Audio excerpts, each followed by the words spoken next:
kay Father Eric Castro, ating Puramaro po, kay Monsignor Jose, at kay Father Clyde Aguenas, at ang buong sambayanan ng National Shrine of Our Lady of Guadalupe. Happy Easter po. Happy Easter!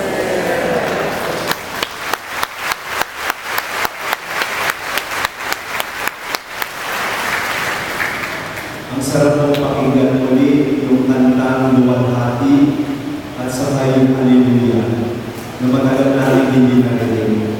Sapagkat ngayon po sa gabi nito ay ang ating Panginoong Jesucristo naging tapat sa kanyang pangako at muli siyang nabuhay para pangako natin ang Panginoon.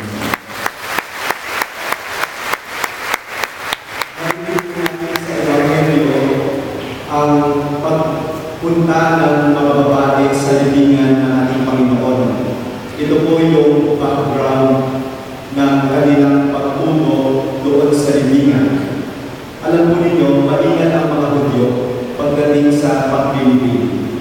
At bago nila ilibing yung isang babae, binabago po nila ito ng tela at nilalagyan ng mga babae iba't ibang ointment, preservatives, nang sa gayon mag-ingatan mo yung katawan at malabanan mo yung pagkaangas para maging matigas yun habang tumatagal na kung turingan natin ngayon ay maging umami. Yun po yung background. Kaso po, ang pagkamatay ni Jesus, wala na pong panahon yung mga naghanda sa kanyang katawan para maiayos ang kanyang paglilibing kasi panahon na po, pista na po ng Pasko. At kapag pista na ng Pasko, mahalagang araw po ito sa kanilang pagdiriwang. Ito po ay pamili, dapat wala nang gagawin. Kaya, nung nagsimula na yung kapistahan ng Pasko sa paglulog ng araw, ipinagbabawal po ng kautusan anumang paggawa. Kaya dali-dali na lamang po nilang nilibing ang katawan ni Jesus. Babalikan na lang nila sa ibang araw pagkatapos ng pamili upang ituloy at kumplituhin yung paglilibing. Kaya po yung tatlong babae ay papunta ng libingan upang kumplituhin yung kanilang nasimulan. Pinaghandaan ito ni Magdalena at yung iba pang babae. Kaso lang, nung unang liwanag ng madaling araw na nagpunta sila, nagulat po sila na makita nila na nalubuksan na yung libingan at wala ng laman. At nung pumasok sila sa libingan, may nakausap sila ng anghel. Sabi ng mga anghel, bakit ninyo hinahanap ang buhay sa gitna ng mga patay? Wala na siya dito. Siya'y muling nabuhay. At pagkatapos po, doon sa dulo ng Ebanghelyo sinasabi doon, at isinalaysay nila ang lahat ng ito sa 11 at sa iba pang kasama. Bago pa po nauso ang text messaging at internet o Facebook, Twitter, at kung ano pa, mayroon lamang pong tatlong pamamaraan ng pagpapadala ng mensahe. There were only 3 means or ways to send a message or communicate. At itong tatlong ito nagsisimula sa letter T. Yung unang T, Telegram. Yung iba po sa inyo nakaabot pa sa Telegram. Huwag kong itatanggil. Nung bata ako, nakita ko ba yung Telegram ng nanay ko at ng tatay ko. Ang konti pa lang ng message doon, bilang na bilang. But that was an effective means of communication. Padala ka, pera, at pagdating ng mensahe, wala-wala na ang papadala ng pera sa probinsya. The second means is telephone. Yan. Meron pa rin sa atin, may mga telephone. Kahit pa nauso na ang cellphone, mayroon pa rin telephone. At yung pangatlo na letter D, L-A-W-A-N. L-A-W-A-N.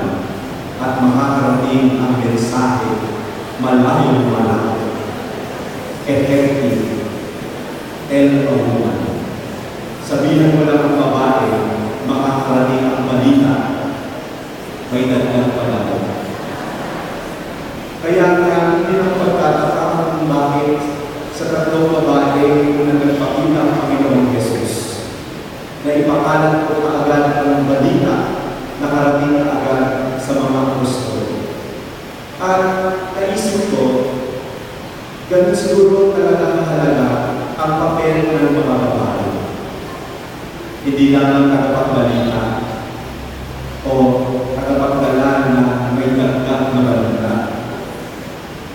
Ganun kahalaga ang papel ng mga babae, hindi lang po sa buhay ng Panginoong Jesus, kundi sa ating panahon, yung papel ng mga kababaihan sa buhay ng simbahan.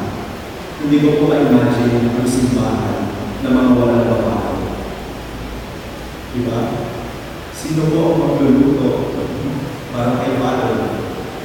Sino po ang mag-aayos ng aming mga gamit ng bahay? Sino po ang magluluwal ng mga bata na pagdating ng panahon ay magiging mga pari? Babae na ang pwedeng makagawa niya. Kahit pasyensya ang mga kadebero, babae lang ang makakagawa niya. Mga kapatid, ito po yung unang nais kong bigyan ng pansin, yung biyaya ng mga kababaihan sa ating simbahan.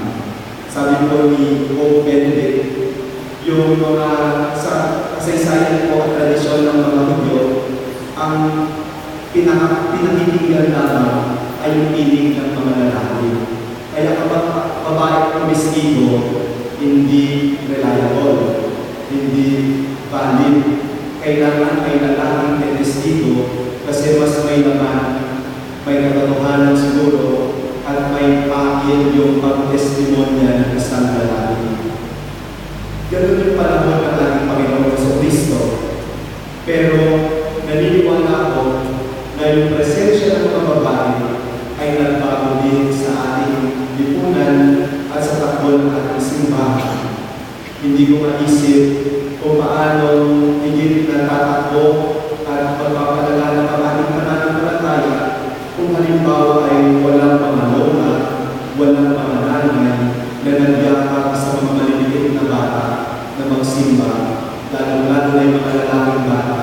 At sa pamamagitan nun, dahil doon ay sa murang isip, maitignan agad sa kanila yung pananampalataya, makakalanin agad yung kanilang pananalig at papalapit sila sa simbahan.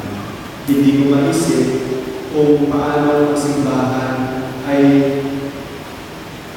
higit na magpapatuloy kung wala din ang tulong ng mga babae. Kahit na ang simbahan ay, sabi nga ni Pope Benedict, ay itinatag sa pamamagitan ng mga apostol, yung 11, sila ay mga lalaki. Pero sa bawat ang araw-araw na buhay ng simbahan, hindi ko matatawaran yung ambag, yung tulong at suporta ng mga babae. Yung tinatayo o itinataguyod pa yung mga unang simbahan at hanggang sa ating panahon.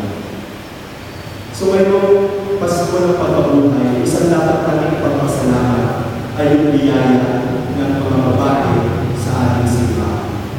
Kami po mga babae ay nagpapasalamat po sa inyo dahil sa inyong patuloy na pagbibigay ng inyong paglilingkod, pagbibigay ng inyong panahon, at pagbibigay buhay sa ating parokya, sa ating simbahan. Hindi po naman mahulugan ng mahalaga ang mga lalaki. Kailangan po ng mga lalaki sa simbahan. Subalit, nais ko lang po dahil sa ating Ebanghelyo ngayon, katulad ng halimbawa ng Maria Magdalena at ng iba pang babae sa libingan, naging malaki ang ambag at papel ng mga babae sa buhay ng simbahan. Pangalawa po, na dapat natin pagpasalamat ay yung biyaya ng bagong buhay. Ng bagong buhay kay Kristo. The gift of new life.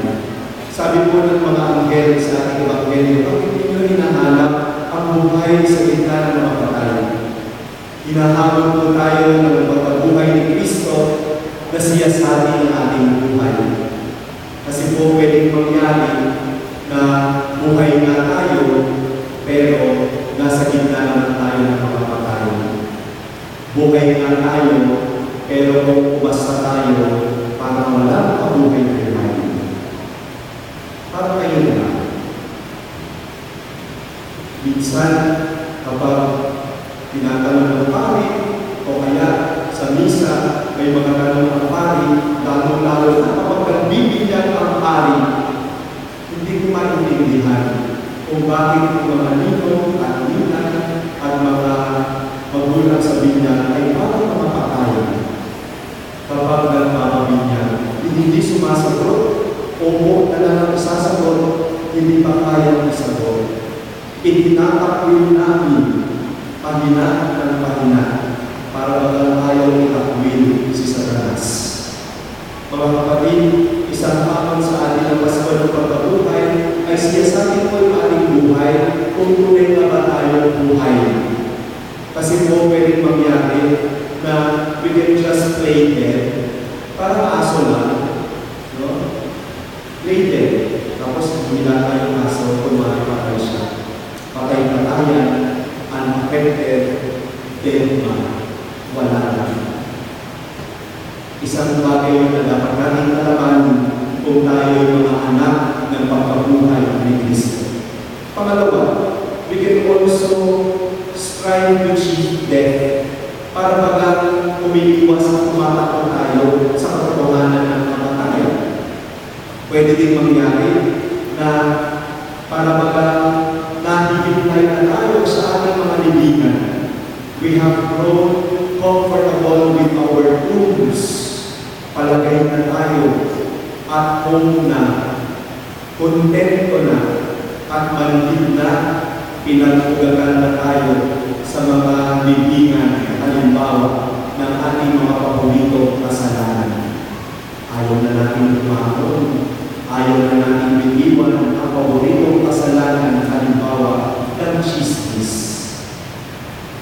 Yung panlalaki, yung panlalaya, yung sobrang pagkakit sa kapangyarihan na ayaw na natin ibigay ang poder sa iba pang may kakayahan at pwede namang mamuno. Ang dami pang mga libingan na para baga tayo ay sobrang komportable na at doon na tayo naghihintay, tulog na tulog, tulog pa ang araw. Mga kapatid, if we are to be truly children of Easter morn, sabi natin sa kanta, kung tayo ay mga tunay na mga anak at alagad ni Kristo na buhay, dapat po siya sa atin natin ang ating buhay kung tunay na mga may buhay at nagbibigay buhay. Ito sana yung ginawang paghahanda sa atin ng 40 araw ng Kwaresma. Ito po ay paghahanda sa panibagong buhay na binibigay sa atin ng Panginoong Jesucristo. And as Christians and true disciples of Christ, how have we been able to shed off our own life so that a new life promised by Christ could happen to us? Sana yung pagsasanay na ginawa natin sa loob ng 40 araw, yung mga iniwasan natin, yung mga igilip-up natin, yung mga pagbibigay na ginawa natin, yung paglalaan natin sa panahon ng panalangin, ito po ay nakapagbigay sa atin ng kakayahan upang higit na yakapin yung pagbabagong buhay.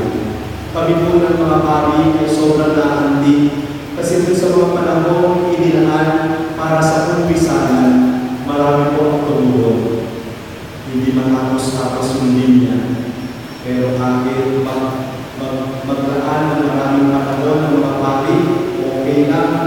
Kasi may mga kaluluwang nais malinis. May mga tao nais magbalik sa Panginoon. At sana pag-uwing simulan natin sa ating 40 araw na paghahanda, may pagpatuloy po natin sa panibagong panahon na ating nililapang ngayon, ang panahon ng Paskol Pagkabuhay. Sa gabi po ito, narinig po natin ang 8 pagbasa. Ang dami, ano?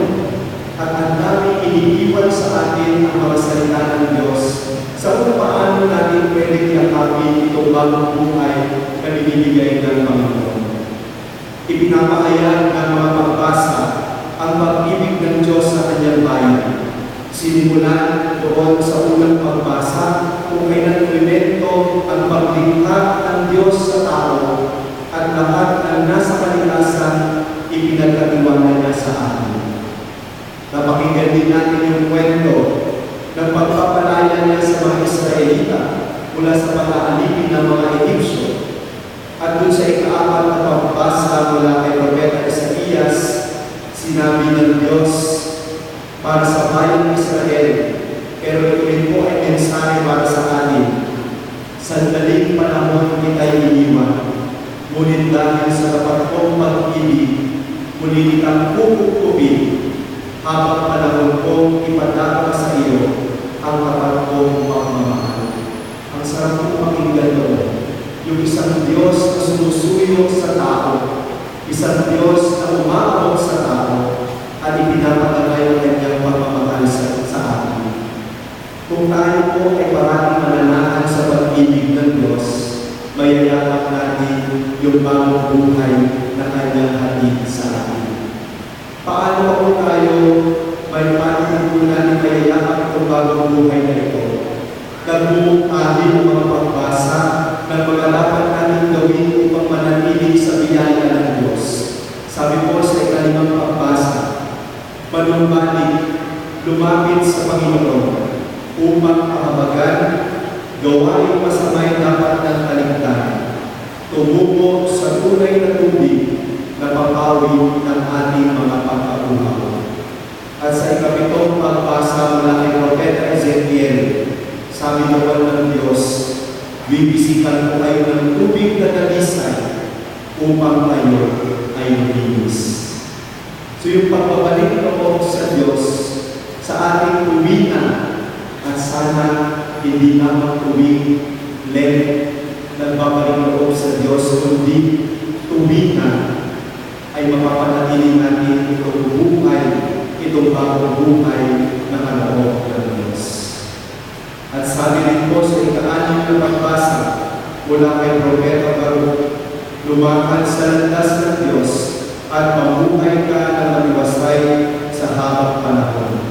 Isang susi kung paano natin mapapanatili itong bagong buhay ay kung magtataglay po tayo ng karunungang nagbibigay sa atin ng kaalaman kung ano ang nakakasiya sa Diyos.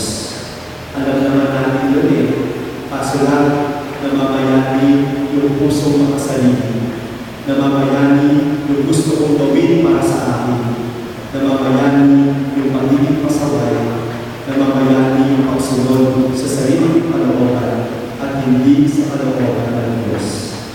Mga kapatid, tayo po ay mga anak ng pagpabuhay. Tayo po ay mga alagad ni Kristo na buhay. Kaya po sa ating pagdiriwang na ito, nawa sa pagsimula ng sa gabi ito at sa mga darating pang mga araw na ating binugunita ang pagkabuhay ng Panginoon, ang Panginoon na buhay sa ating mga buhay. Talaga po maipakita natin na tayo ay hindi mga zombie, kundi tunay na mga buhay na anak ng Diyos. Nagpapamana sa mundo ng pagmamahal at ng kadakilaan ng Diyos. Sa atin po, iba pang bahagi ng misa, pagkatapos ng ating homilya, mayroon po tayong mga miyembro ng simbahan na magiging bagong kaanin natin. Bibigyan natin sila. Tatanggapin nila ang bagong buhay. At sana bilang mga nasa loob na ng simbahan, tulungan natin sila at pagbabayan natin sila upang parating ng mayapa itong bagong buhay na kaloob ng Diyos. At tayo naman po mga binyagan na sana yung ating buhay ay maging buhay na pagpapamalas ng ating pananampalataya na hindi lamang po na ipapakita, hindi lamang na puro awa, kundi na papakita natin